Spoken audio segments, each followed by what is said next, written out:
নতুন বছরের শুরুতেই বহুদিনের একটা স্বপ্ন পূরণ করেছেন গায়িকা ইমন চক্রবর্তী। ইমনের ঘরে এসেছে বিদেশি গাড়ি মার্সিডিজ।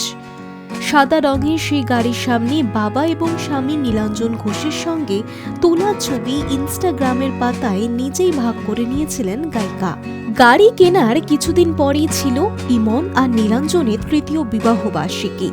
আর বিবাহবার্ষিকী উদযাপন করতেই কেরল গেলেন দুজনে। কিন্তু দক্ষিণে বেড়াতে গিয়েই বিপাকে পড়েছেন গায়িকা। সোশ্যাল মিডিয়ায় যথেষ্ট সক্রিয় ইমন চক্রবর্তী। যে কোনো ঘটনায় তিনি তুলে ধরেন তার সমাজ মাধ্যমের পাতায়। এবারও তার অন্যথা হয়নি। একটি ভিডিওর মাধ্যমে সেই অভিজ্ঞতার কথা জানিয়েছেন ইমন।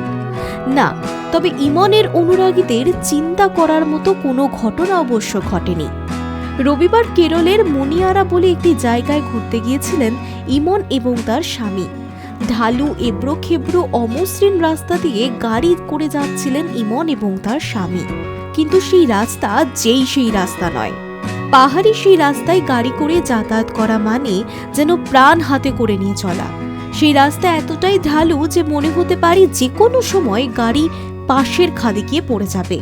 সেই রাস্তা দিয়েই যাবার সময় ইমন যে যথেষ্ট ভয় পেয়ে গিয়েছিলেন গায়িকার মুখ দেখে এবং তার আর্তনাদ শুনেই বোঝা যাচ্ছিল। ভিডিওর ক্যাপশনে ইমন লিখেছেন, এমন রোডের উপর দিয়ে যে গাড়ি চলে তা মুনিয়ারাতে না গেলে বুঝতেই পারতাম না। এটা বেশ মজার অভিজ্ঞতা, সঙ্গে ভয়েরও। ইমন ভয় পেলেও গায়িকার স্বামী নীলাঞ্জনের কিন্তু বেশ ভালো লেগেছে। বরং ইমনকে ভয় পেতে দেখে ঠাট্টা ইয়ার্কিও করছিলেন তিনি। তাতে অবশ্য আরও রেগে যান ইমন। তবে যাই হোক না কেন, ইমন নীলাঞ্জনের কেরল সফর চেয়ে বেশ মজাতেই কাটছে, সে বিষয়ে কোনো সন্দেহই নেই। High news network.